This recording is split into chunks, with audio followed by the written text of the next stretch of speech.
Hi guys, gagawa kami ng DIY outlet. Ito yung mga tools here, nose screw, Phillips screw, cutter, nail plug, wire, at yung outlet. So, let's get started. Guys, bubuksan ko itong nail plug.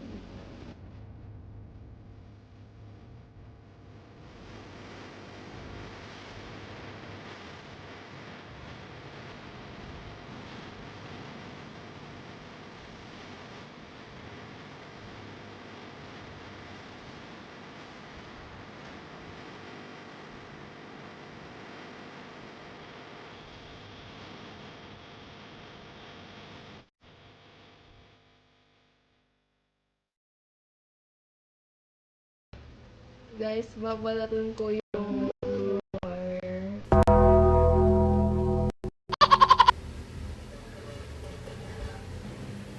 Guys, nakuha ko na yung wire. Iikutin ko na.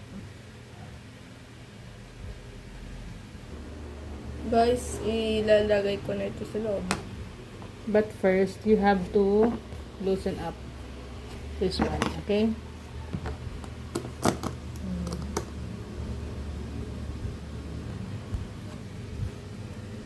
Guys, nilusutan ko naman dito sa kabila.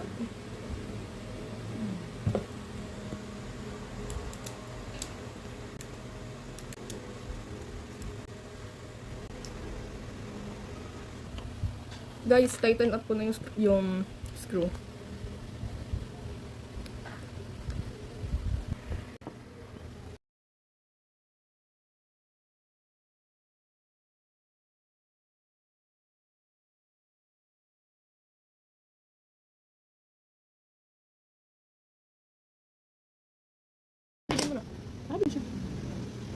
So guys, okay na. Ang lalagyan na natin yung cover ulit.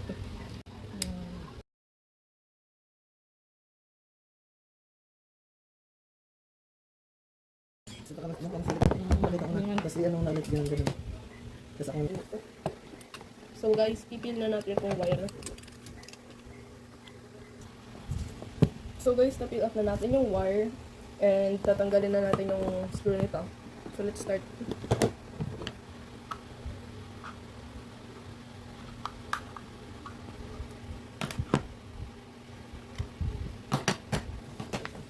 Bigyan mo si guys, lulusan ako.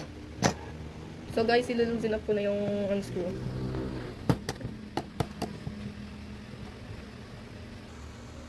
Ano? Guys, na-insert ko na yung copper wire, so ilalagay ko na yung cover back on. Okay. Put back the cover.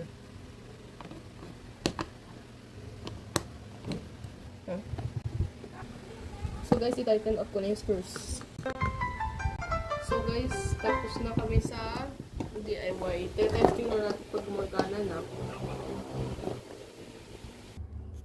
So guys, this testing na namin na.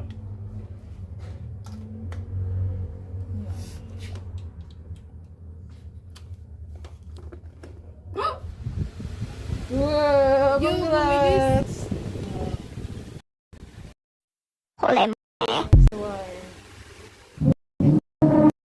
Thank you for watching.